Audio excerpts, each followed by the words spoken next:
সবুজে ঘেরা এক সুন্দর গ্রামে থাকতো বাবলু নামে এক দুষ্টু ইঁদুর।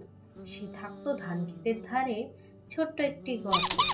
তার ছিল একমাত্র ঘনিষ্ঠ বন্ধু গুবলু ব্যাং, যে থাকতো গাছের প্রতিদিন সকালে বাবলু গর্ত থেকে বেরিয়ে পুকুর পাড়ে যেত। সে ডাকতো, গুবলু, ও গুবলু, কোথায় রে? গুবলু লাফিয়ে এসে বলতো, গ্যাঁ গ্যাঁ গ্যাঁ, তোকে খুঁজতেই তো এলাম। তারা সারাদিন খেলা করত, গল্প করত আর একসঙ্গে খুব মজা করত। একদিন গুবলুর মাথায় দুষ্টু এক বুদ্ধি এলো। সে ভাবলো, বাবলুর পায়ে নিজের পা বেঁধে যদি পানিতে নামি সে কেমন মজা হবে। সে এক লম্বা লতা এনে বলল, চল একটা নতুন খেলা খেলি। বাবলু কিছু না বুঝেই সে হেসে হেসে রাজি হয়ে গেল। গুবলু লতা দিয়ে নিজের পা আর বাবলুর পা বেঁধে ফেলল। বাবলু বলল, এইটা তো অদ্ভুত খেলা। গুবলু বলল, খেলে দেখ কি মজা। গুবলু হঠাৎ এক লাফে পড়ে গেল পুকুরে। বাবলু পা বাঁধা থাকায় সেও টেনে পড়ে গেল জলে। সে হাঁসফাঁস করে চিৎকার করতে লাগলো, বাঁচাও, আমি তো সাঁতার জানি না। বাবলু জলে দম নিতে পারছিল না।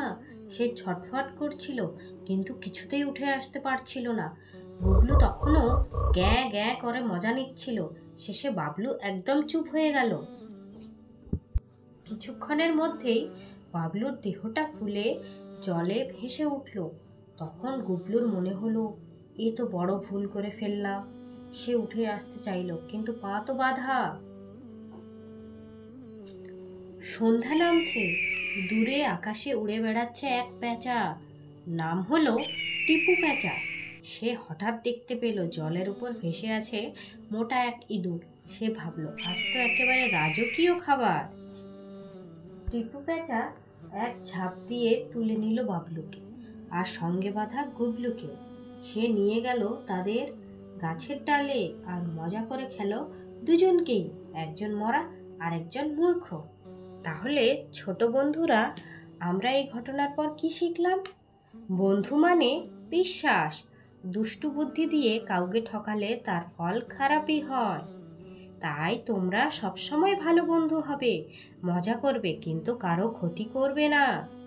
তাই কোনো কাজ করার আগে আমাদের ভালোভাবে ভাবতে হবে। আর বোকা বন্ধুর থেকে বুদ্ধিমান শত্রু অনেক ভালো।